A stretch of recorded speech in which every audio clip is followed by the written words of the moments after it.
ابن جوزی نے لکھا ہے سینکڑوں سال پہلے، آج کے کسی عالم کی بات بتاتا تو لوگ انکار کرتے، سینکڑوں سال، کہتے ہیں بلخ میں قحط پڑ گیا، لوگ ہجرت کر کے سمرقند آ گئے، ایک سیدوں کا خاندان بھی آیا، ایک ایسی خاتون بھی آئی جس کے ساتھ 3 بیٹیاں تھی، بیٹا بھی کوئی نہیں، خامند فوت ہو گیا، مسجد کے ساتھ مہمان خانے بنے ہوتے تھے، وہاں اس نے بچوں کو ٹھہرایا اور نکلی سمرقند میں کہ کوئی آدمی مل جائے اور اس سے کہوں کہ تھوڑی سی مدد ہو۔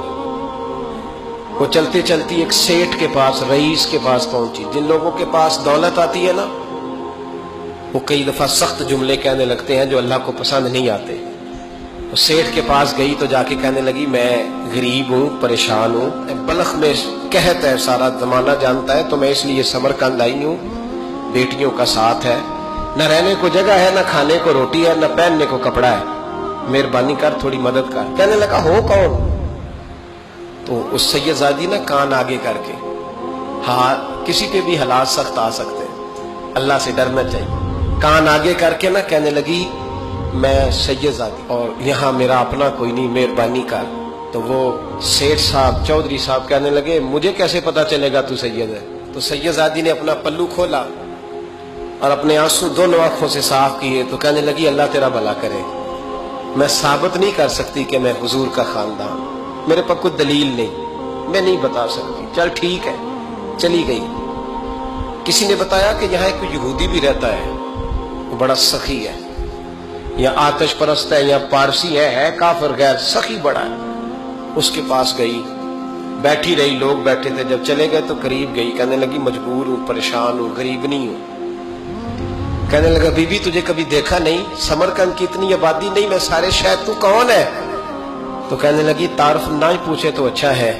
اس نے کہا چلو اگر پتہ چل جائے تو۔ کہنے لگی میں مسلمانوں کے نبی کی اولاد ہوں، مسلمانوں۔ اس نے کہا پیغمبر خدا کی اولاد؟ اٹھ کے کھڑا ہو گیا، بی بی کو ساتھ لیا، گھر گیا، کہنے لگا جو صاف ستھرا کمرہ ہے نا اسے پھر دھو ڈالو، ایک دفعہ پھر دھو ڈالو۔ کمرہ دھلایا، صاف کرایا، پھر کہنے لگا بی بی میرے برتن زیادہ صاف ستھرے نہیں، میں نئے نہ خرید کے لا دوں۔ پھر نئے برتن لایا، پھر اپنے بچوں سے کہنے لگا اونچا نہ بھولنا کہ سیدہ فاطمہ کی شہزادیاں آئی، یہاں کوئی شخص اونچی بات نہ کرے۔ پھر کہنے لگا بی بی جو میرا بالکل طیب اور حلال رزق ہے نا، یہ اس میں سے لنگر ہے، لیکن چونکہ میں غیر مسلم ہوں، مجھے سلیقے نہیں آتے، جیسا تیسا بھی ہو نا اسے قبول کر لینا۔ خاتون کو کہنے لگا یہ گھر ہے، جب تک جی چاہے یہاں رہنا، اور دیکھنا ہو سکے تو رات اپنے نبی سے سفارش کرنا، میرا بھی کوئی مسئلہ، میری بھی کوئی قبولیت کہیں ہو جائے۔ وہ مسلمان کہلانے والا رات کو سویا، کہتے جنت سجی ہوئی ہے، لوگ جنت میں جا رہے ہیں، لائنیں لگی ہوئی ہیں، نبی پاک لوگوں کو جنت میں بھیج رہے ہیں، میں بھی دوڑ کے لائن میں لگ گیا، فرشتے نے میرا بازو پکڑا، کا پیچھے ہٹ، تو میں دوڑ کے حضور کی بارگاہ میں گیا، میں حضور سارے جنت میں جا رہے ہیں، یہ مجھے نہیں جانے دیتا۔ نبی پاک نے فرمایا تو کون ہے؟ کہ یا رسول اللہ میں مسلمان ہوں۔ کہتے حضور مجھ سے فرمانے لگے کوئی دلیل ہے تیرے پاس؟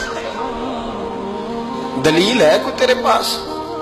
میں چپ کر گیا۔ فرمایا میری بیٹی تیرے دروازے پر آ ہی گئی تھی تو دلیلیں پوچھنے لگ گیا تھا۔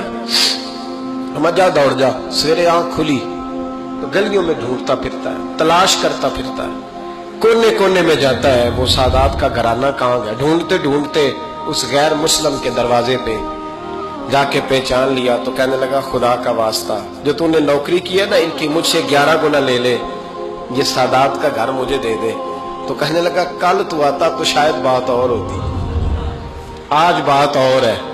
اس نے کہا مہربانی کر، کہا نہیں کل تو آتا تو معاملہ اور تھا، آج معاملہ آج اور ہے، رنگ بدل گیا ہے، حالات تبدیل ہو گئے ہیں، اب تو دیکھ ڈاک کے آیا، جا دوڑ جا۔